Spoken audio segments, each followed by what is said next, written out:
Isang mapagpalang araw po sa ating lahat. Ako si Godfrey Quizon and this is my devotion for today, December 29, Sunday. So, nasa huling episode na po tayo ng ating series called Christmas Week, Emmanuel, God with Us. And yung topic po natin for today is the Word of God became flesh. Scripture po natin for today is John chapter 1 verse 14. Nakalagay po dito, and the Word became flesh and dwelt among us, and we have seen His glory as of the only Son from the Father, full of grace and truth. Pasensya na po kayo kung maingay po yung aso sa kapitbahay. So, ano daw po ibig sabihin yan? So, in the beginning daw po is ang ating Panginoong Jesucristo ay kasama na ang ating Panginoon, and through our Lord Jesus Christ, everything was made. So, ang ibig sabihin po nito ay dahil sa ating Panginoon Jesucristo, lahat ay nagawa or lahat ay nandito ngayon.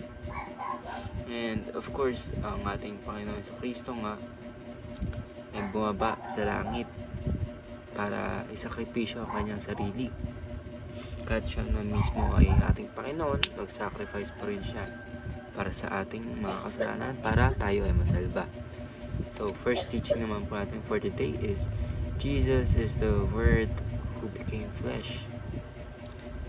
Ang Panginoon Jesucristo natin, ang Word na binalot ang kanyang katawan ng flesh or mortality para mag-sacrifice sa ating mga kasalanan.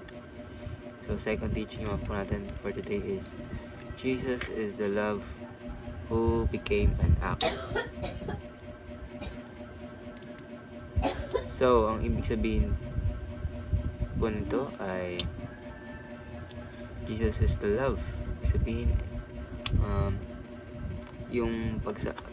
yung pagbibigay po ng ating Panginoon, binigay niya po sa atin si Jesus Christ. Ibig sabihin po yun, ayun na po yung symbol or yung parang naging patotoo sa kanyang pagmamahal para sa atin. And of course, ito na yung naging act, pagbibigay ng binigay sa atin si Jesus Christ.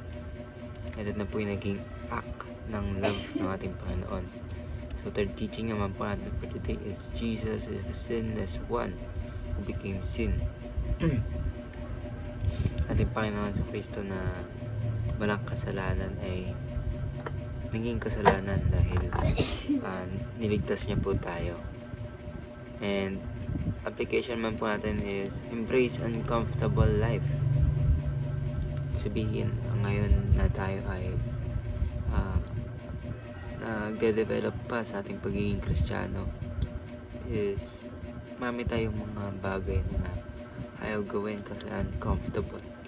Sabihin, yung pag-share ng gospel, yung paggawa ng tama, and pag-iwas sa mali is uncomfortable pa sa atin, lalo na at hindi pa malalim ang ating relationship sa ating Panginoon. Pero of course, maano po natin yung malalagpasan po natin, and i-embrace po natin yung uncomfortable na life. And susunod, hindi na po siya uncomfortable, kundi pinaka-comfortable na buhay. So, second application man po for today is love God with all your entirety. Hindi lang sa salita, kundi mahalin po talaga natin ng ating Panginoon sa Kristo dahil siya po ang nagsalba sa atin. So, pangatlong teaching naman po natin for today, o huling teaching, is be grateful to God every day.